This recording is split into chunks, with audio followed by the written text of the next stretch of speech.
तीन। तीन। कौन कौन सी? मुसलमान होना, बालिग होना और आकिल होना। नमाज के फ़र्ज होने के लिए तीन चीज़ें शर्त हैं: इस्लाम, बुलूग और अक़ल। यानी मुसलमान होना, बालिग होना और आकिल होना। आकिल होना। औलाद कितने साल की हो जाए तो उसे नमाज को हुक्म दिया जाए? 7 साल की उम्र। साल। 7 साल की उम्र में। और कितनी साल की हो जाए कि उन्हें हाथ के साथ मारा जाए, 10 साल उन्हें की। हाथ के साथ उसकी पिटाई की जाए? 10 साल की उम्र। कितने हो जाएं? 10 साल की उम्र। तो क्या डंडा भी पकड़ सकती हैं? नहीं।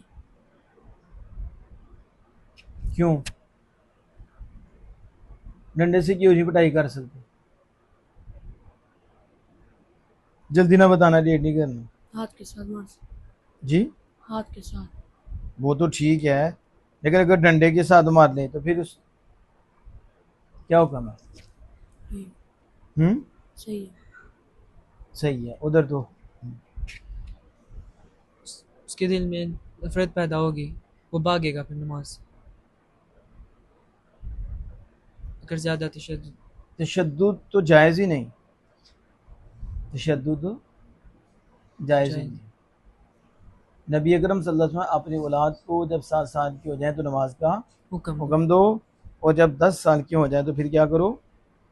मारो। नमाज नहीं पढ़ते तो फिर मारो। वदरिबूहुम अलैहा लिअश्र, तो उनको मारो 10 साल की उम्र। जब उम्र के हो जाएं। ठीक है। हाथ ये साथ का है कि मकसूद उसे तंबीह करना है, और इससे लगाया डराना कि वो नमाज पढ़े, आदी हो जाएगा।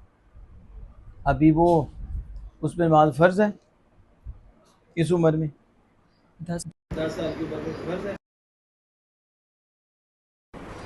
तो फिर इधर तो हमारे यहाँ तो अब 20 साल का ना पढ़ा तो उसे भी डंडा मारेंगे। अभी 10 साल का तो उसे डंडे का हुक्म नहीं। ये हम तो खुद नहीं ना काजी, ना हाकिम है। ठीक है। तो बच्चों को करीब करना है और बच्चों को नमाज की तरफ लेके जाना। अगर ऐसे नहीं पढ़ते, 9 7 साल है, 10 साल के हैं, तो आप फिर भी कोई तरीका इख्तियार करें, प्यार मोहब्बत से उन्हें लेके चले, हल्की सी, बस जो है ना ये डर जाए। तो तशद्दुद नहीं है कि आप डंडा पकड़ लें। आपके लिए भी डंडा पकड़ा जाता है, हालांकि आप बड़े हैं। हुँ? इसलिए कहा बियदिन, हाथ के साथ, ला बी खशबतिन, ना ना के के डंडे डंडे के के साथ। साथ, ना लकड़ी के साथ। नमाज के असबाब क्या हैं?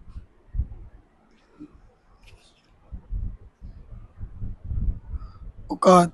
नमाज के असबाब, नमाज के औकात है। यानी नमाज का सबब क्या है? नमाज का वक्त। वक्त। हुक्म अल्लाह का है नमाज कायम करो, और सबब क्या है? ज़ाहिरी वक्त, औ- वो वक्त आ जाता है। क्या आता है? वक्त आ जाती। नमाज अव्वल वक्त के साथ वाजिब होती है या आखिरी वक्त के साथ? अव्वल वक्त के साथ। कैसे अव्वल वक्त के साथ वाजिब होती है तो फिर क्यों नहीं अदा करते? क्योंकि कहते हैं कि उस वक्त के अंदर वसअत होती है, तो इस वजह से पहले वक्त में नमाज वाजिब है। नहीं, ये तो ठीक है, अव्वल वक्त में वाजिब हुई, लेकिन ये वाजिब होना वसत रखता है, ये वजूब वसअत रखता है। वसत रखता है। रखता है कि वक्त अभी खुला है, वाजिब तो हो गई है, इसका मतलब नहीं है जी। कि अभी नमाज अदा करे। जी। और ये जो वजूब है ये क्या है? वसी है अव्वल वक्त में, कि इतने पूरे वक्त के अंदर जो है ना नमाज ये पढ़ नमाज सकते। अदा कर ले। लेकिन जब वक्त तंग हो जाए तो फिर तो बिल्कुल थोड़ा सा रह गया, फिर क्या है? फिर वो फ़र्ज़ अदा करेगा सिर्फ। फिर तो वाजिब हो जाएगा। जी। फिर क्या हो जाएगा? वाजिब हो जाएगा। उस वक्त नमाज अदा करना वाजिब हो वाजिब जाएगा। होगा। लेकिन अव्वल वक्त में फ़ौरन वो वाजिब ना नहीं उस हो। वक्त वाजिब होगा, बल्कि वसत के साथ होगा, जी। कि इसमें किसी जुज़ में भी अदा कर ले, किसी किसी जुज़ में भी अदा कर ले। अदा कर ले। कितने औक़ात है उमर साहब? 5। 5। बताओ। पहला वक़्त फजर सादिक फजर सादिक से लेकर सूरज के तुलू होने फजर सादिक के तुलू होने से से लेकर लेकर सूरज के तुलू होने से पहले तक। सुबह का वक्त फजर सादिक के तुलू होने से सूरज के गुरूब होने से पहले तक। तक है। ज़ोहर का वक्त ज़ोहर का वक्त किसी चीज़ का साया दो मिसल हो जाए या एक मिसल साया से के अलावा। नहीं तो अभी ये नहीं क्या ज़ोहर के वक्त सूरज के ज़वाल से सूरज के ज़ाहिर होने से। कहाँ तक? सूरज के हटने से सूरज के किसी शय के उसके साय असली के अलावा एक मिसल या दो मिसल के होने तक। हाँ होने तक। इमाम तहावी ने किसको पसंद किया, एक मिसल को या दो मिसल को? दूसरे को। हाँ दूसरा कौल तो क्या है? दूसरा कौल एक सा- मिसल या दो मिसल? दो में एक मिसल तो ये किसका कौल है, साहिबान का या इमाम साहब का? साहिबान का। और असर का वक्त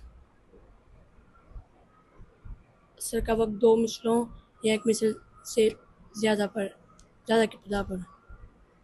एक मिसल या दो मिसल पर ज़्यादा होने की इब्तिदा से। जब वो एक मिसल से ज़्यादा हो जाए उसकी इब्तिदा से असर हुआ शुरू हो जाता है सूरज के गुरूब होने तक।